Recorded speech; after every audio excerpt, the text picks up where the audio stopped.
ජෙස්විටයි ප්‍රේමවන්ත සහෝදර සහෝදරියනි අදත් ස්වාමීන් වහන්සේට ප්‍රශංසා කරමු. අබ්බහා පියාණන් වහන්සේට ස්තුති ප්‍රශංසා වේවා මහිමය වේවා ගෞරව වේවා නමස්කාර වේවා. ජේසුස් ස්වාමීන් වහන්සේට ස්තුති වේවා ප්‍රශංසා වේවා මහිමය වේවා ගෞරව වේවා නමස්කාර වේවා. ඉස්ප්‍රින්තු සාන්ත දෙවියනි ඔබ වහන්සේට ස්තුති වේවා ප්‍රශංසා වේවා මහිමය වේවා ගෞරව වේවා නමස්කාර වේවා. Hallelujah hallelujah hallelujah.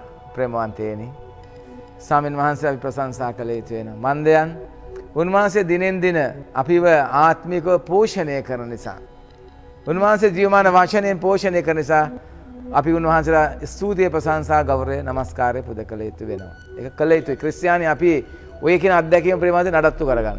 හැමදාකම ත්‍රිත්වික දෙවියන් වහන්සේට මුළු හදවතින්ම ස්තුතිය ප්‍රශංසාව ගෞරවය වන්දනාව නමස්කාරය පුද කරන්න. ඔයා කරලා බලන්නකෝ බලන්න.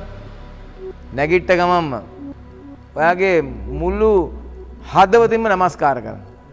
සස්තාංගයෙන් වැඳ වැටලා ජේසුස් අර මල් වෙන යාඥා කරේ ගැඹුරු යාඥා. ඒ වගේ අපේ යාඥාව ගැඹුරු වෙන්නට ඕන ප්‍රේමවන්තයෝ.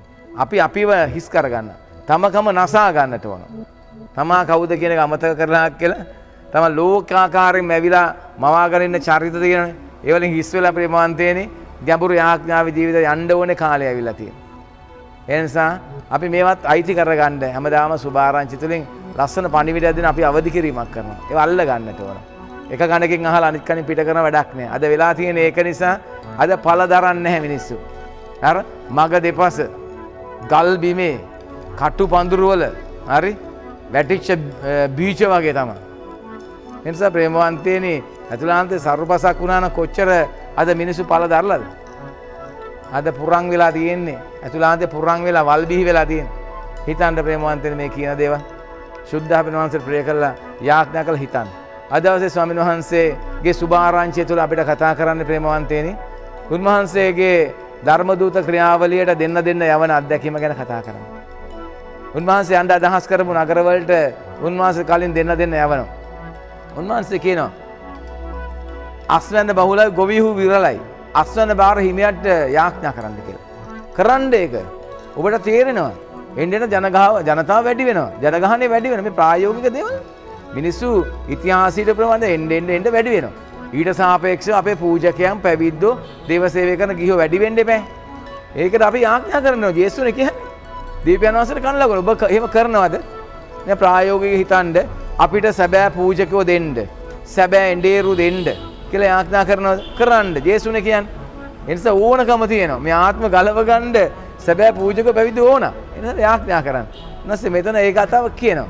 අස්වැන්න බහුලයි, ගොවිහු විරලයි. ඒ වගේ උන්වහන්සේගේ ශ්‍රාවකයන්ට කියනවා වගවලසුන් මැදට බැටළු පැටවන් යවන්නාක් මෙන් මම ඔබ යවනවා කියලා කියන්නේ.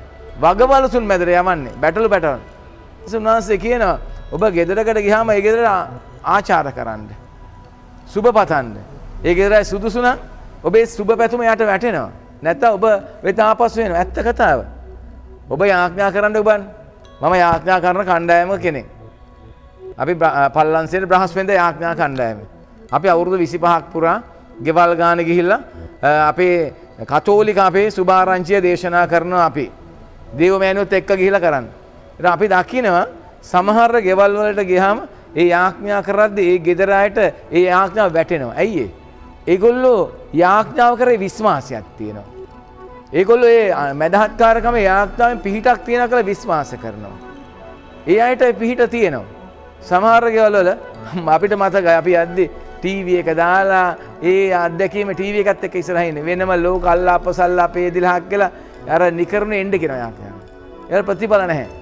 සමහර අය ජේසු පහනක් තියලා සුදු බයිබලයේ තියලා මල් තියලා කියලා සූදානම් වෙලා ඉන්නවා.